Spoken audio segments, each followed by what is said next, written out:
Good morning. I'm Andy Myers at Weiss Research. I'm Jen Amos, and this is your morning market update for Tuesday, June 7th. We're seeing some improvement on Wall Street following 4 straight sessions of losses. Fears about a potential economic slowdown have been the catalyst for those losses. And the economy will be back in focus this afternoon as Federal Reserve Chairman Ben Bernanke speaks to the International Monetary Conference in Georgia. Analysts predict he'll maintain his stance that interest rates must stay low to spur spending and investment. But he's unlikely to signal a third round of quantitative easing. The Fed's QE2 program is set to expire at the end of this month. Meanwhile, Richard Fisher, the president of the Dallas Fed, said he would oppose any more asset purchases by the central bank.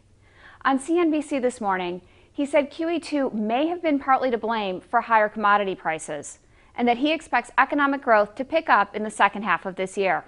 Higher commodity prices have cut into consumer spending and GDP growth over the past few months. But now that trend may be turning in the other direction. Investors anticipate that slower growth in the world's largest economy will reduce demand for oil, driving prices lower. Light sweet crude has dropped by more than $15 since April, and it's now trading at around $98.50 a barrel. Meanwhile, gold is holding steady at around $1,550 an ounce, within striking distance of its all-time high. And the dollar is losing ground against other major currencies, falling to a one-month low against the euro. The dollar's weakness is partially due to a comment by a senior official at China's State Administration of Foreign Exchange. According to Reuters, he published an article warning against excessive holdings of U.S. dollar assets. He said that the United States has used expansionary fiscal and monetary policy to stimulate growth, and may find it hard to resist the temptation of weakening the dollar abroad and pushing up inflation at home. The article was later removed, and the official said his comments represented his personal views only.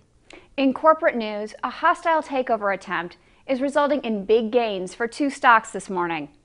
International Paper offered $3.3 billion in cash for its smaller rival, Temple Inland.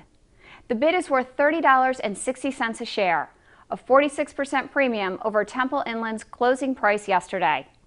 IP is taking the offer directly to shareholders after the board of directors unanimously rejected its approaches. Shares of Temple Inland are jumping more than 40% on the news, and International Paper is gaining 4%. But one big stock loser today is Talbot's.